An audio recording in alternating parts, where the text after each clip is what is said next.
Aliás, a partir do verso 8. 8, 9, 10, apenas 3 versos.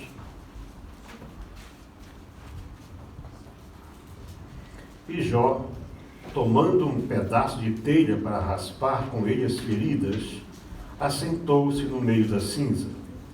Então sua mulher lhe disse: ainda retens a tua sinceridade? Amaldiçoa Deus e morre. Mas ele lhe disse: como fala qualquer doida, assim falas tu. Receberemos o bem de Deus e não receberemos o mal?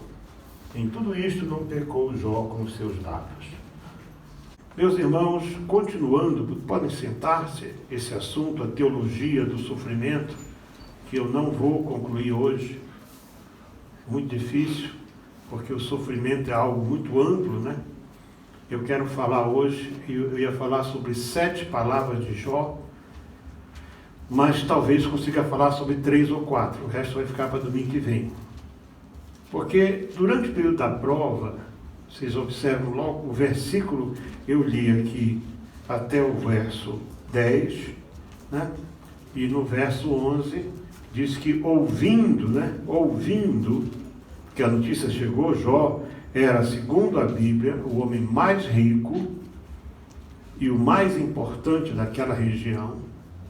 Então, quando aconteceu aquela calamidade sobre a vida dele, em que, de repente, né, não se fala aqui, talvez, não sei se os seus genros estavam lá, talvez estivessem, né?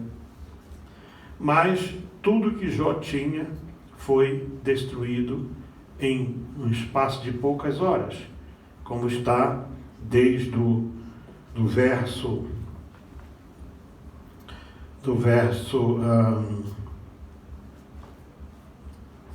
10 até o verso 22 do capítulo 1, e depois, então, do versículo 5 até ao 8 do capítulo 2, a primeira parte, Jó perdeu seus filhos e todos os seus bens, mas não a sua casa, é importante dizer.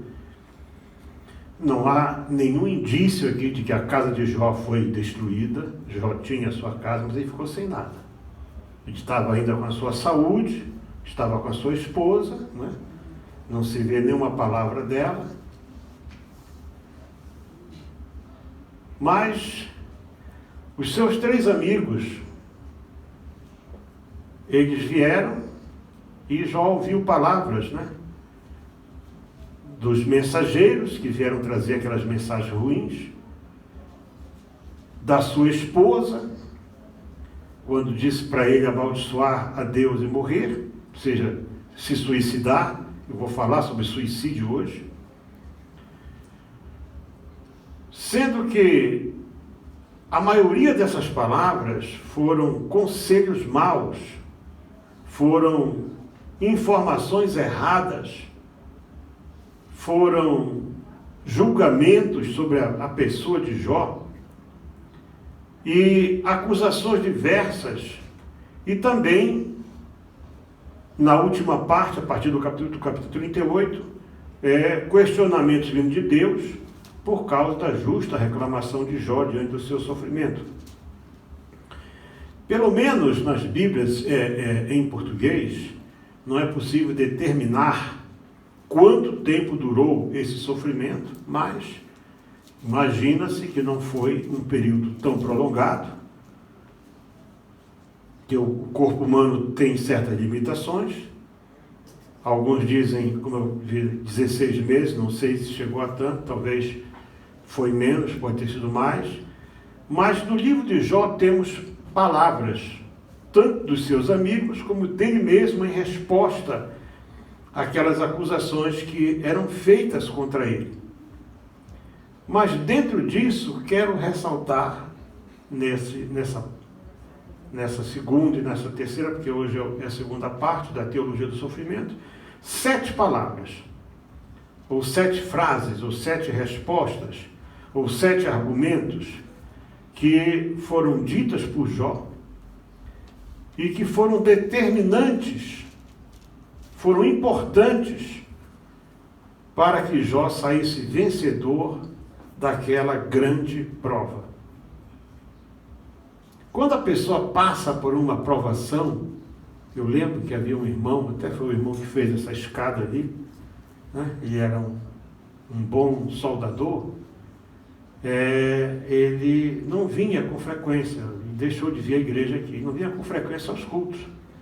Mas um dia ele sofreu um incidente na estrada, ele ia levando material, né? Chapas de zinco, naturalmente que ele não amarrou as chapas, e pegou a autoestrada e as chapas voaram todas. Imagina você na autoestrada aqui na N1 ou na M2, né? Ou enfim, qualquer uma dessas aí, aquilo ali é apinhado de carros e as chapas voaram e por milagre não atingiram nenhum carro, né? E ele veio, chegou aqui uma sexta-feira, chegou tremendo aqui para dar um testemunho, né? Do milagre que Deus fizer. Também foi a única sexta-feira que ele veio, não veio mais nenhuma outra. O milagre foi tão grande que ele esqueceu daí em diante que Deus existia.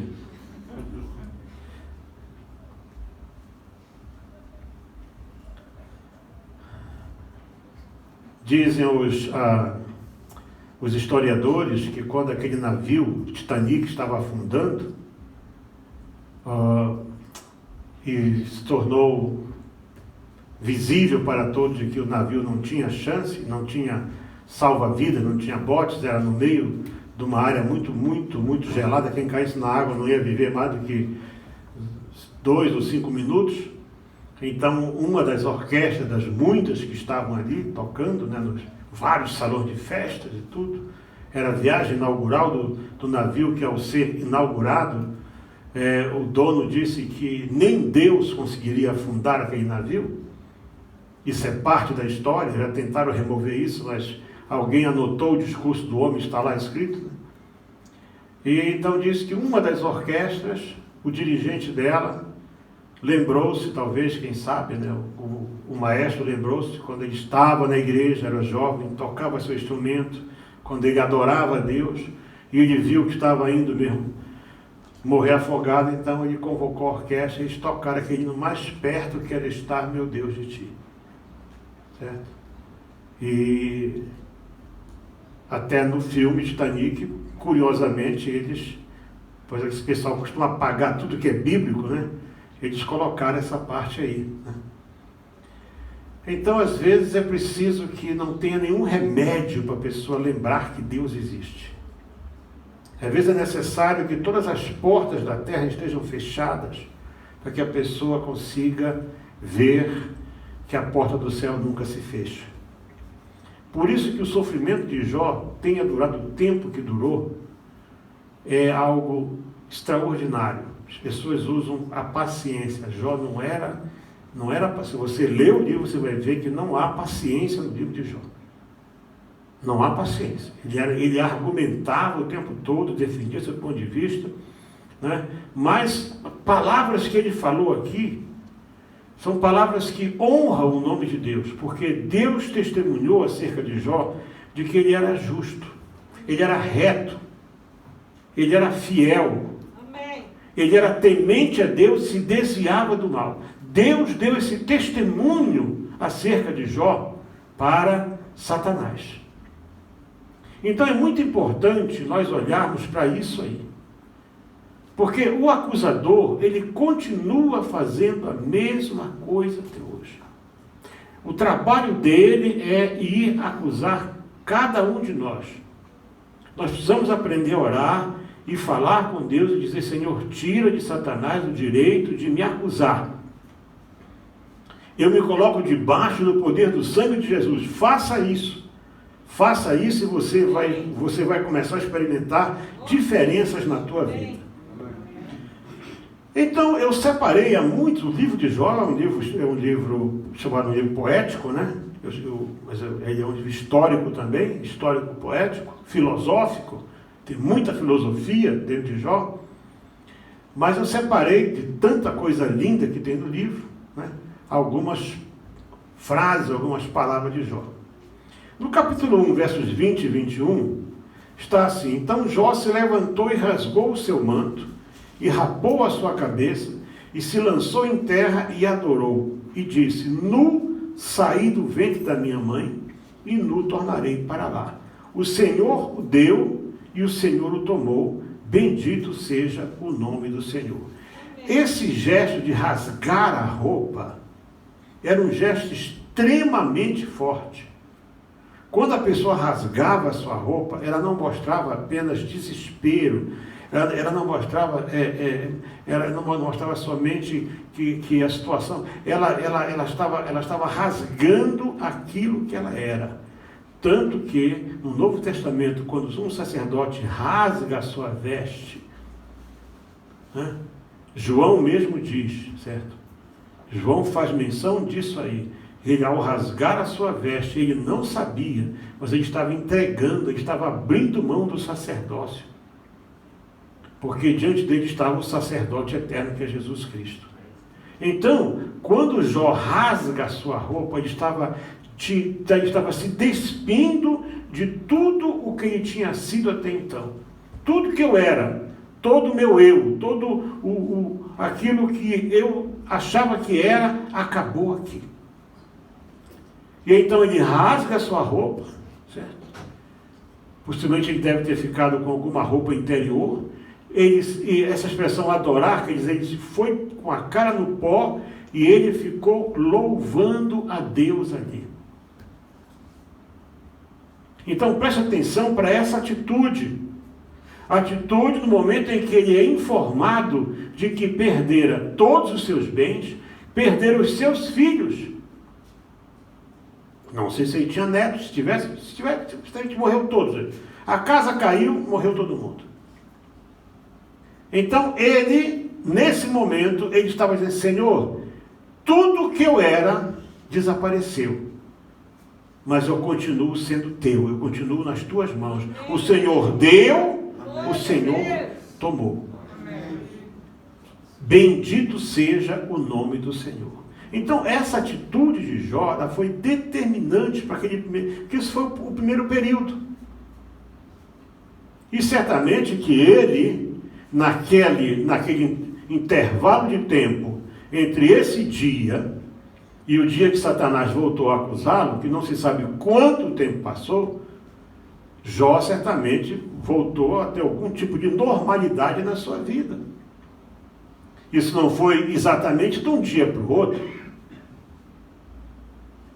Mas aí vem a segunda tragédia, quando Satanás recebe autorização para tocar no corpo dele, na aparência pessoal, não é só na saúde, mas na aparência. Jó ficou cheio de chagas, de dores. Se você vê o livro, você vê realmente que ele fala que a pele dele ficou escura, tinha escamas na pele. Então diz que ele pegou um caco de telha para se rapar, né? Ele se assentou sobre cinza. Isso era um gesto de extrema humilhação. Assentou-se sobre cinza.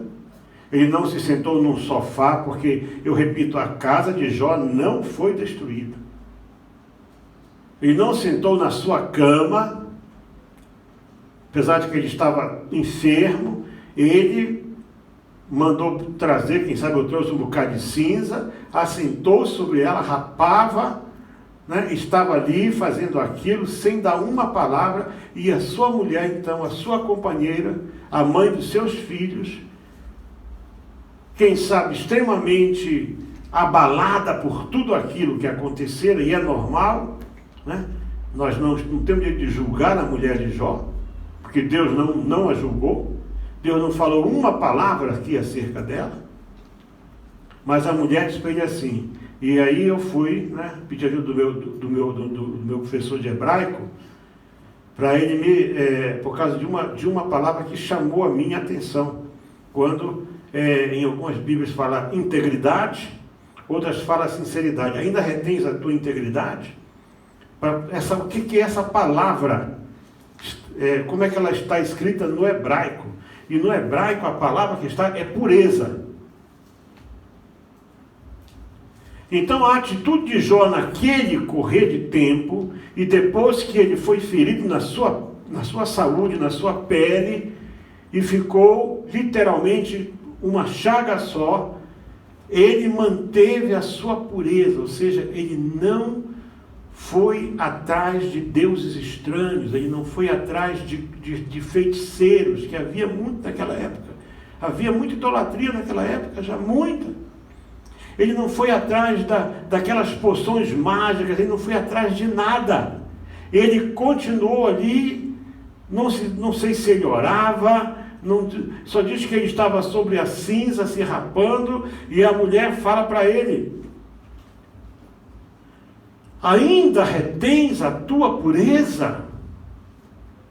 Amaldiçoa a Deus. Em algumas versões antigas fala ao teu Deus, como se não fosse dela. Mas por que amaldiçoar Deus? Desde aí, então, é que vem essa história de que tudo que acontece de errado na terra, perguntar onde estava Deus?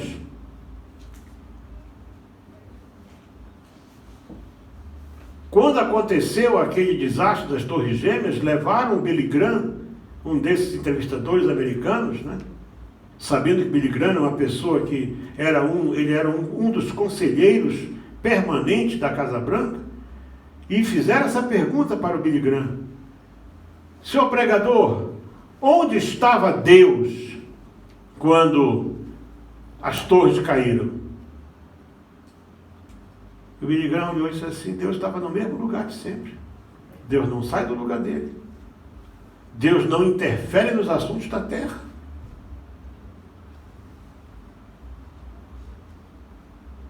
Porque se você acha que Deus não vai interferir. Deus não vai interferir em assunto nenhum, exceto quando você clama por Ele. Quando você clama, aí sim, aí Ele vai agir. Aí Ele vai agir. Então, desde aí, por que amaldiçoar Deus? É possível o homem amaldiçoar Deus? É possível, mas a maldição nunca vai cair. Amaldiçoa Deus quer dizer, chama um palavrão para Deus qualquer e tira a tua vida. Quer dizer, era isso que o diabo queria, que Jó, portanto, se matasse, e aí Satanás ia coletar a alma dele. Isso é recado para quem acha que suicídio é uma coisa viável. A minha opinião sincera, eu quero falar para vocês com toda a sinceridade. Suicídio não é opção para ninguém que queira ir viver na presença de Deus. Não é opção. E eu vejo aqui. Essa não foi a primeira vez, e nem a única. Amaldiçoa Deus e morre. Quer dizer, acabou o problema? Não, gente. Nós voltamos para aquele ponto que uma vez eu mostrei aqui, né? Irmão Alberto, me dá, por favor, me dá só o cabo do microfone aqui. Puxa para mim só o cabo do microfone aqui. Só o cabo. Muito bem. Imagina que a tua existência é, digamos, esse cabo aí todo aí. Mas a tua existência na Terra, a tua vida na Terra, é somente isso aqui, ó. Tá vendo? Todo esse restante aqui chama-se eternidade. Então, quando você dá cabo da tua vida aqui na Terra, você está te condenando a uma eternidade que eu não posso te garantir que vai ser na presença de Deus. O desespero não resolve o problema de ninguém. Soluções desesperadas, quase sempre, elas são piores do que, elas aumentam o problema. Eu vejo na atitude deste homem, e a razão pela qual Deus disse para ele, Deus disse acerca dele, enquanto que Satanás não passa de um passeador, porque ele não tem um trabalho para fazer na terra, ele não tem um mandato divino para agir na terra.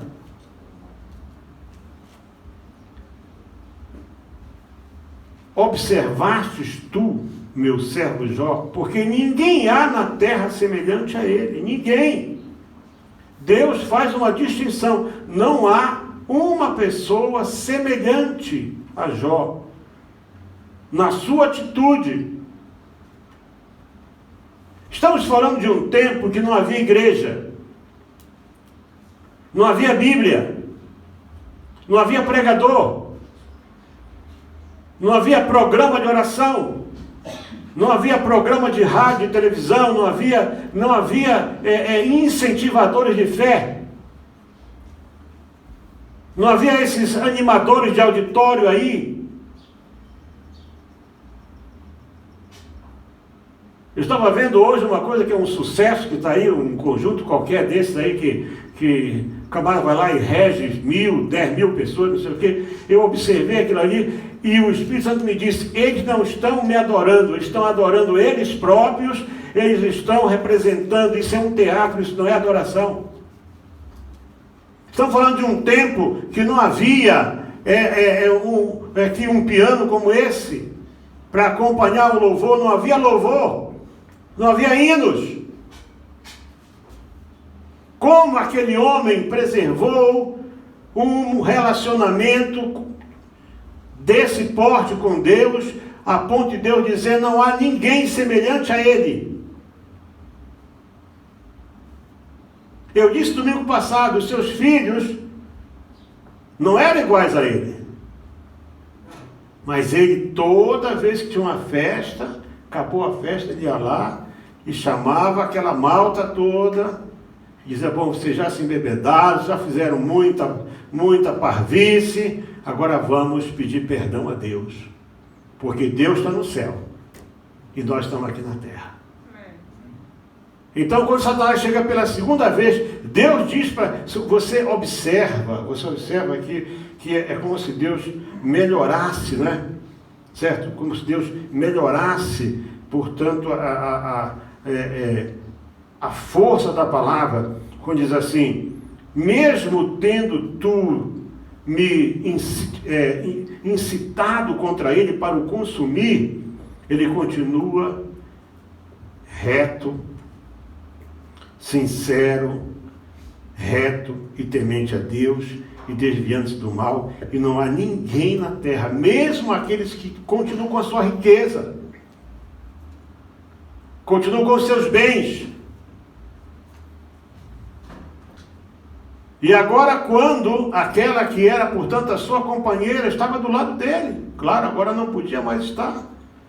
Eu imagino que uma pessoa cheia de chagas cheira mal. O seu anestésico era cinza. O seu aerosol era cinza. O seu desodorante era cinza. O seu cicatrizante era cinza. Você acha que você está vivendo um grande problema? Você acha que já, eu vou dar cabo da vida, acabou? É assim? Para um instante. O que Satanás quer é que você entre em desespero, é que você dê para trás, quando assim você chuta o pau da barraca, chuta o balde, vai embora, desaparece. Jó disse, não.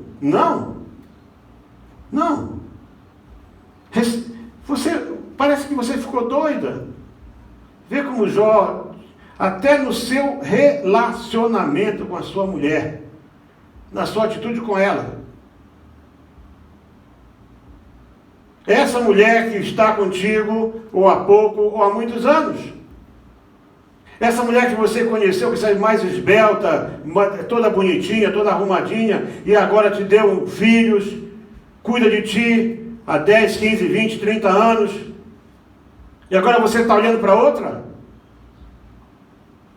Você acha que Deus se agrada disso? Mesmo quando ela fala, veja o que Jó diz para ela assim, como fala qualquer doida. Ele nem disse que ela era doida. Ele não chamou para ela de doida. Ele disse, você está falando para essas maluquinhas que andam na rua aí? Receberíamos o bem de Deus e o mal não? Veja que Jó tinha consciência de que só Deus podia autorizar alguma coisa contra ele. Mas o que me chama a atenção aqui, meus irmãos, é esse ponto. Por que amaldiçoar Deus? O conselho nessa hora, em vez de, larga essa igreja, que é isso? Olha, eu conheço ali a Madame Quindinha. Em 8 dias resolve tudo. Tu vai ficar aí tu vai ficar escravo do diabo.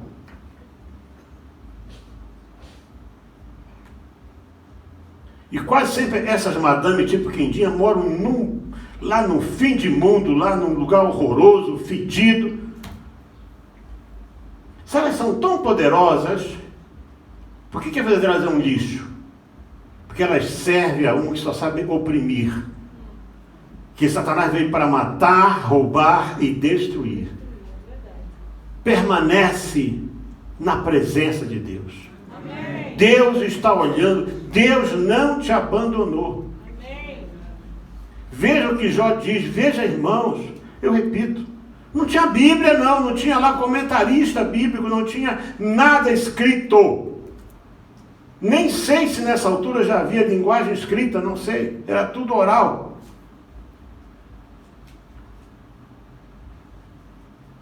Não tinha lá um presbítero para aconselhar, para visitar, não. E esse homem, ele fez o quê? Disse, bom, do jeito que eu estou aqui, para deter um pouco essa podridão cinza, né? Cinza. E se rapando com um caco de telha, a mulher chega. Por que você continua puro? Essa pureza te deu o quê? Quantas vezes a gente já ouviu isso aí? Sabe, quando você estava aqui fora, eu nunca esqueço uma vez, depois de muitos meses, quando todos aqueles clientes me abandonaram, um deles me chamou. Eu já contei aqui essa história, eu tive um sonho, né? Que eu via um escritório lindo, novo, tudo novo, e eu levantei, fui, desenhei, acabei de desenhar, joguei o papel, isso é sonho, isso é sonho. Eu não tinha dinheiro para comprar um pão. E aí, pelo meio da manhã, o telefone toca, era um desses antigos clientes, me chamou lá e tal, e eu fui lá com ele. E o gerente dele disse assim, doutor, perdemos um companheiro de farra. Eu disse, não há problema, vem comigo para a igreja que você vai ver o que é melhor do que farra. Porque se você vai para a farra, você acorda de ressaca, mal-humorado, cansado, com um bafo horroroso. Mas se tu vem comigo para a igreja, tu vais acordar de bem com a vida, alegre, feliz, sabendo que Deus está na tua vida.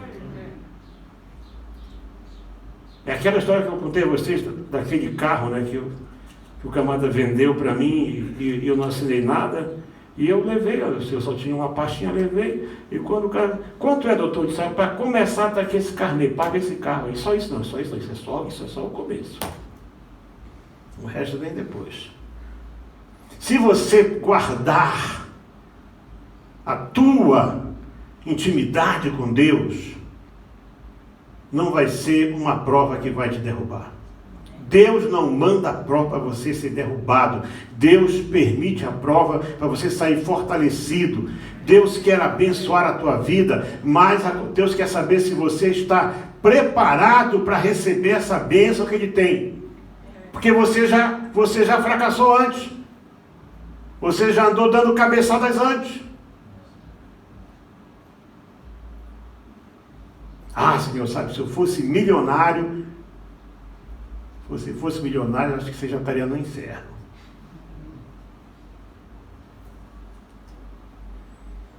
Ele não chamou a mulher de doida. Ele disse, sim, como fala uma doida. Mas você não é doida, você é minha mulher.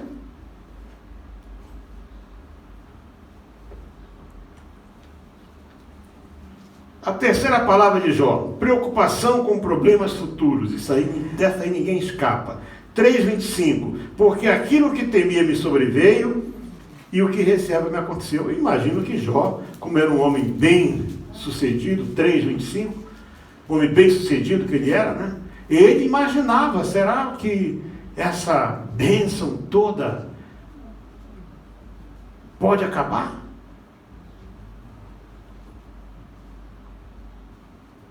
Uma vez veio falar comigo um irmão, um bom irmão até. Para mim não tem irmão ruim, né? Satanás é que é ruim. E a preocupação dele era o que ele ia fazer com o dinheiro que ele estava ganhando. Eu disse, mano, você quer dar para a missão? Não, então, você não veio perguntar para mim? Eu estou te dizendo, dá para a missão. Não, eu sabe o que é? Eu estou preocupado que já me deram... Você está preocupado que você confiou em alguém e te deu um golpe?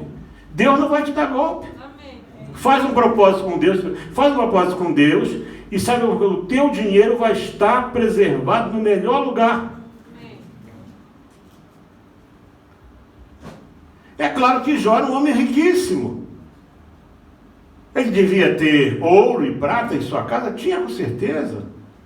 Tinha. Isso não foi levado com o vento, mas essas coisas acabam, né, irmão? Quando você não tem saúde, você pode ter o melhor carro, você pode ter a melhor casa, você pode ter uma televisão de 200 polegadas com som, aquele som, né? Sei lá o nome aí. Surround Sound. Né? E tal, e cuido, aquela poltrona que você diz assim, dobra, mas se você não tem saúde, isso não tem valor. E Jó pensava, será que tudo isso vai durar? Então ele, no meio das suas palavras aqui, nós vamos ver lá o contexto do capítulo 3, porque é interessante, nós vemos o contexto, né? Certo? É quando Jó, ele faz um desabafo, né? Aqui você vê que ele era um ser humano. Ele faz um desabafo muito grande. Ele fala aqui, porque antes do meu pão vem o meu suspiro, e os meus gemidos se derramam como água. Quer dizer, ele não estava passando fome. Ele ainda tinha alguma coisa, mas que prazer você tem para comer se você está cheio de dores? E nessa hora então ele fala, aquilo que eu receava, né, o que eu temia me aconteceu, e daquilo que eu tinha receio veio sobre mim. Quer dizer a você o seguinte, que preocupações com a vida são normais. Elas são normais. Eu estou, inclusive, preparando uma palavra sobre preocupação. E foi preparando essa palavra que veio esse tema aqui, para falar primeiramente sobre como reagir diante do sofrimento. Então eu sei que muitos aqui têm preocupações. Senhor, como é que eu vou pagar a renda esse mês? Senhor, e agora, Senhor? Como é que vai ser? Senhor, saiba de uma coisa. Irmãos, olha, você que já leu meu livro, conhece um pouco da minha vida, você sabe, eu tenho coisas assim impressionantes. Coisas impressionantes.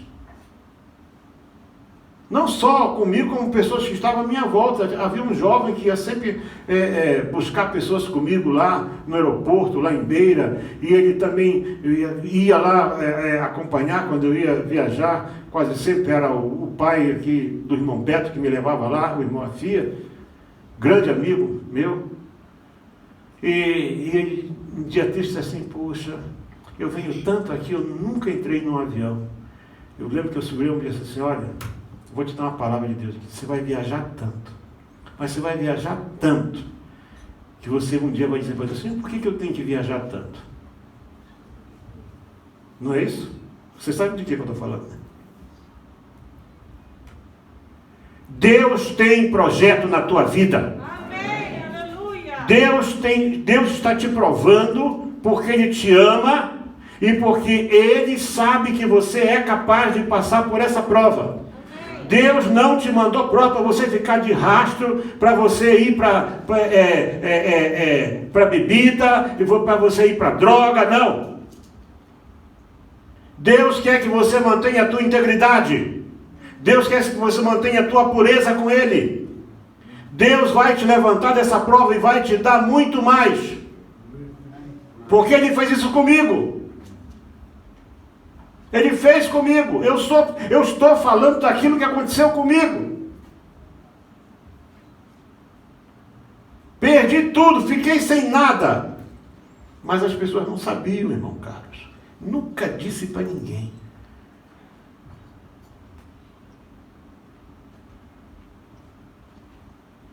Sabe que você tem uma mesa farta? Eu lembro que uma vez eu convidei uma pessoa para ir tomar café na minha casa e tal. E disse, puxa, mas a tua mesa é muito farta. Então, e você chegar a uma altura de você comprar 50 gramas de pó de café, ir na padaria, certo? E dizer, me dá um pão com manteiga. Eu nunca esqueço isso. Eles abriam o pão, aquela coisa assim, ele enfiava assim uma espátula de madeira e só assim, plá, plá. Ou então só gritava, manteiga, né? E pronto, e entregava para você. Mas não houve uma altura na minha vida em que nós adorássemos mais a Deus em casa, em que nós tivéssemos mais comunhão com Deus do que nesse tempo. E quando esse tempo passou, as bênçãos começaram a vir, elas vieram multiplicadas, e já se passam mais de 30 anos e elas não param de vir. Eu não precisei ficar doente, não precisei sentar na cinza, não precisei rapar a pele com caco de telha, não precisei perguntar para a minha mulher se ela tinha ficado doida, não, nada disso, nada. Uma prova é uma prova, outra prova é outra, cada um de nós tem uma medida que Deus dá. A tua é essa agora, a tua é essa. Onde você estiver, você está talvez num país riquíssimo, ou num país muito pobre, não importa. O nosso Deus é o mesmo Deus. Aleluia! Ele vai tirar você dessa prova. Amém. E vamos chegar àqueles amigos da onça que eu digo, né? Você era aquele bonitão, né? E disseram para mim, irmãos, já me disseram coisas que você tem que ser crente para poder ouvir e não enfiar assim um batatão na cara da pessoa. A vontade está. Você tem mania que sabe tudo. Pois é. Quarta palavra. O suicídio não deve jamais ser uma opção na vida do justo. Capítulo 13, versos 14, 15 e 16.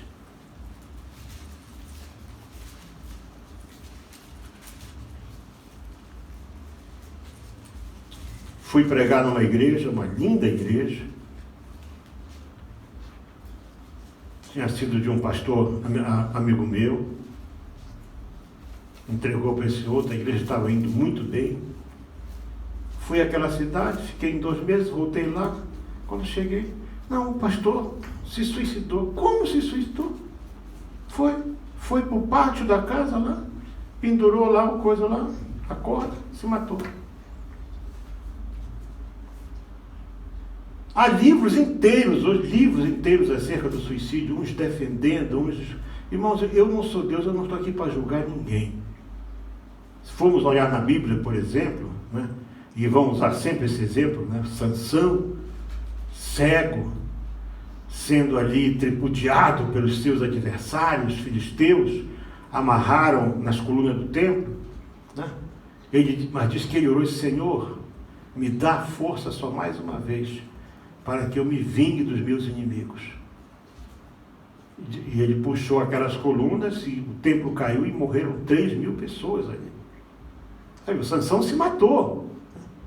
E tal, assim. Então eu não sou Deus para julgar, eu só vou dizer a você o que eu vejo aqui na Bíblia. Vamos ler juntos? Aí depois você tira as suas conclusões. O verso 13 diz assim: calai-vos perante mim e falarei eu. Venha sobre mim o que vier. Por que razão tomaria eu a minha carne com os dentes e poria a minha vida na minha mão? Ainda que ele me mate, nele esperarei. Contudo, os meus caminhos defenderei diante dele.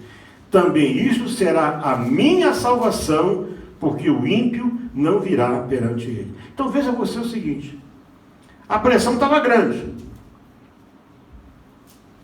A ideia de morte já tinha surgido aí. E Jó diz assim, por que razão eu não tenho direito de tirar a minha própria vida, arrancar, desfazer a minha carne? Não. Mesmo que a prova seja tão grande que eu venha a morrer, mesmo que ele me mate, diz que nele esperarei. Sabe por quê? Aí foi uma outra palavra que eu fui buscar lá com o meu professor de hebraico. Essa palavra salvação que está aqui. Sabe que palavra é essa? Yeshua. Sabe o que quer dizer Yeshua? Em hebraico? Se não sabia, você vai sair daqui hoje sabendo muito. Quer dizer Jesus. Quando o anjo fala assim, porque ele, o seu nome será Jesus, porque ele salvará o povo dos seus pecados. Jesus quer dizer Salvador. Aqui ele diz assim, porque ele é Yeshua.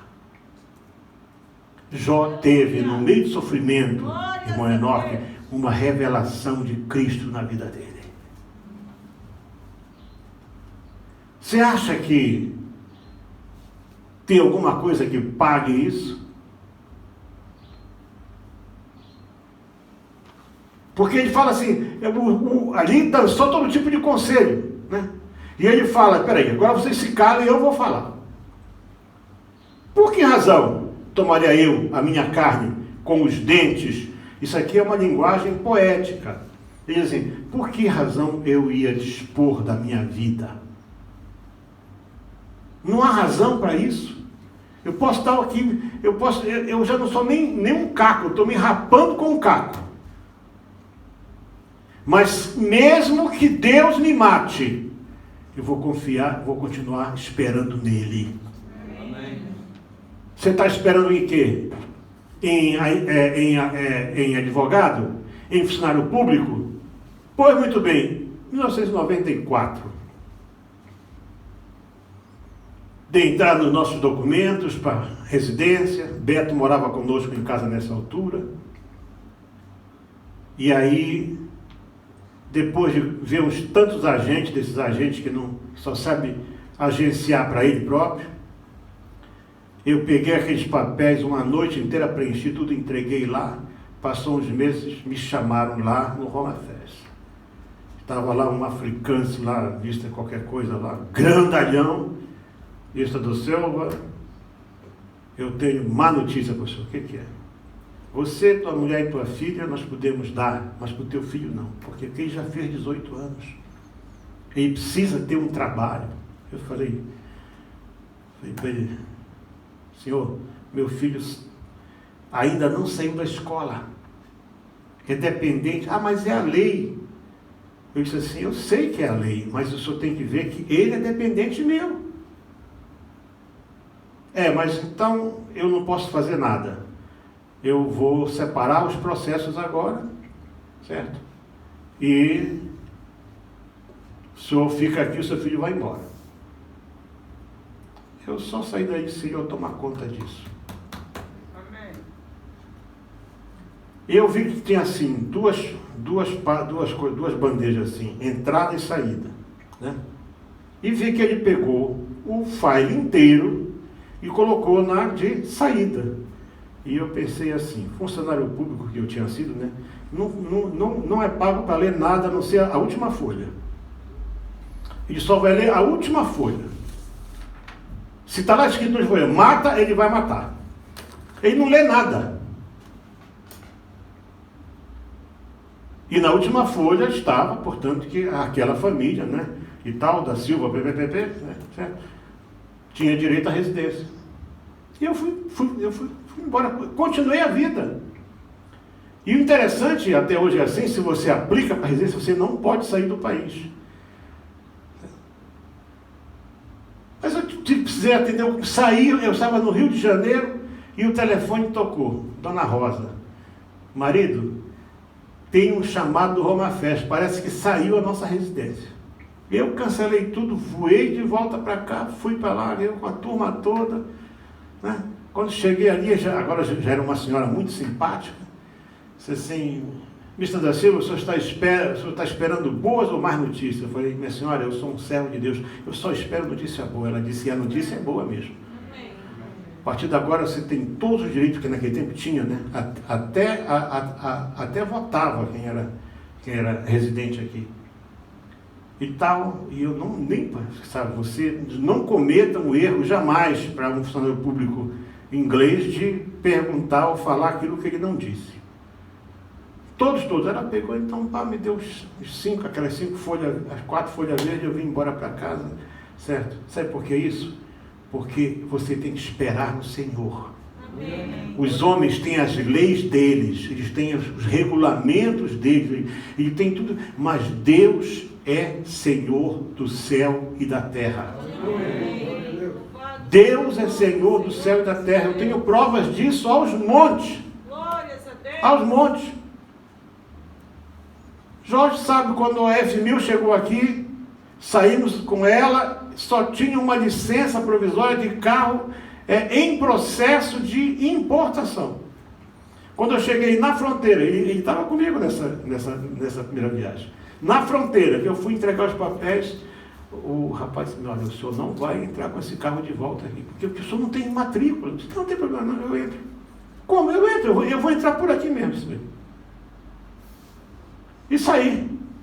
Até quando entramos em Moçambique, aquele carro foi atrás de nós, era um maranhense que estava arranjando a estrada e tal. Uma viagem atribulada, mas abençoada. A roda só saiu a roda do carro 3 vezes, 2 na coisa, e na volta eu venho conduzindo aqui, né? Eu vejo uma roda passar assim, era a roda do carro. Ele estava comigo. Tinha saído os pernos, tinha ficado só 2 pernas. Ele pegou, atravessou, tinha 3 pernas, atravessou 2 chaves assim, viemos embora. 900 anos que nós chegamos aqui. E entramos aqui, passei por lá, entreguei o mesmo papel. O papel era igual aos outros. O carro tinha uma matrícula sul-africana, que ninguém quer saber se é provisória ou não. Entrei e estou aqui até hoje. Sabe por quê? Porque o meu Deus é Senhor. Se o teu não é problema teu. O meu Deus é Senhor. Além de que o meu nome quer dizer Eliel, sabe o que quer dizer Eliel? Hein? O meu Deus é Deus. Então pronto. Não quer dizer que tu vai colocar também o nome de Eliel, que vai mudar. Não. A minha prova é minha. A tua prova é tua. Mas no meio dessa prova, mede as tuas palavras. Começa a falar palavras de fé. Começa a falar palavras de confiança. Então, Jó, por que tu resiste tanto? Você já deu tudo, você está certo, olha, concordamos, você é gente fina e tal. Toma esse chazinho aqui, pai. Dorme, acorda do outro lado. Não. Vocês se calem agora, eu vou falar. Presta atenção, eu vou falar agora. Eu não tenho direito de dar cabo da minha vida. Deus tem. Mas mesmo se ele fizer isso, eu vou continuar esperando nele. Sabe por quê? Porque ele é o meu Salvador. A melhor parte está aqui no 16. Também isto será, quer dizer, essa minha decisão, ela define a minha salvação. Que tal essa, hein? A salvação é divina, mas ela está nas tuas mãos. A salvação está nas tuas mãos. Se você decidir hoje, Senhor, aconteça o que acontecer, eu não vou fraquejar. Você vai pedir perdão a Deus por momentos de fraqueza. Você vai dizer para Deus que você se arrepende por aquilo que você falou. E a gente às vezes fala asneiras, né? Ele estava comigo uma vez, nós fomos, primeira viagem também com a Kombi, pneu novo, tudo novo, fomos buscar um serrão e tal. Antes de chegar nessa primeira bomba aqui, antes de Pretória, estrada limpa, um pneu vazou. Carro carregado. Fiquei zangado, irmão Carlos, dei chute na roda do carro e tal. Como é possível isso e tal? Gastamos ali uns 40 minutos, que ainda bem que ele é, Jorge, ainda é forte, mas ele era mais forte ainda. Trocamos aquele pneu e tal, saímos dali, E eu resolvi então tirar o atraso, né? A Kombi andava muito, era um motor Ford 3000 naquela Kombi. Daqui a pouco começamos a ver aquelas luzinhas que a polícia coloca, e pedaço de carro, de gente, de tudo na estrada, tudo andando devagar. Era a época da Semana Santa, aquele pessoal que ia para o pessoal daquela igreja Zion. Lembra, Jorge? Sei quantos carros ali virados, e pedaço de gente, de braço, de perna, de cabeça. E nessa hora eu estou aqui, pianinho, né? Aquela vozinha, e agora? Se eu não tivesse te segurado lá atrás, hein? Tu deste bicuda lá no pneu do carro, tu ficou zangado, mas eu te segurei lá porque senão tu estarias aqui. Ainda que ele me mate, irmã Felizarda, ainda que ele me mate, eu vou esperar. Sabe por quê? Porque nisso está a minha salvação. Esperar no Senhor é a tua salvação. Vamos estar de pés. Vamos estar de pés. No ano que vem, se Deus permitir, a gente vai para mais 3 palavras para poder concluir. Eu nem sei se vou conseguir falar, porque a 7ª palavra ela é uma pregação completa. Vamos tentar. Aprenda uma coisa. As provas não são para nos derrubar, são para nos fortalecer. Repita comigo. Senhor, eu creio que esta prova que o Senhor permitiu não é para me destruir, é para me fortalecer e para me abençoar. Eu agora, em nome de Jesus Cristo, tome posse da tua bênção para a minha vida e para a minha família, conforme esta palavra. Amém. Deus abençoe. Nós já oramos já. Você já orou, você já está abençoado. Senta. Pode repetir mais palavras se você já fez o que era para ser feito. Como é que o pastor converteu? Pastor me atendeu katani kuna Mungu. How did you accept Jesus Christ? Kuduala maningi, kuduala, ukaluduala. Ele estava doente com problemas de pesqueira, Do pulmão? pulmões, tudo He estava was sick, he doente. had a problem in his lungs. E depois, quando ele também tinha problema de Nos pés, eu And he had a lembro. problem in Dos his pés feet eu as lembro. well. E aí? Nessa altura, quando converteu e Sim. curou. When he came to the church, he converted, he accepted Jesus, and they prayed for him, and he got healed. E curar ele. After he Agora got healed, tem aquela situação de quando ora para alguém, cura. he also, the Lord has E muitas given vezes him. tem aquela possibilidade de abrir muitas igrejas e as pessoas converterem. And he prays for people and they're healed, but his main ministry is to open churches. He goes to places, he preaches, and he opens churches. Como os irmãos podem, portanto, observar, As you can observe, brothers and sisters, a fé que esses homens exercitam the fact that they exercise é aquela fé simples. is that simple faith. Aquilo que aconteceu com eles What happened to them, é o que eles levam lá so fora. they take to the outside people. Então, assim ele sabe, Deus curou. For example, God healed him. Ele vai e ora para Deus curar So outros. he prays and the Lord uses him to heal O others. evangelho que ele conheceu, The gospel that he learned, ele leva esse evangelho he para os takes outros. exactly to other people. Isso devia ser o tempo todo a And igreja. this should be what the church should be doing. É por isso que o trabalho deles cresce. And that's why the work grows. E eu fico feliz por isso. And I'm happy for this. Isso você não aprende em escola You bíblica. don't learn this in Bible school. Isso você aprende com relacionamento com Deus. This is you learn in a relationship with God. Graças a Deus. We thank God for this.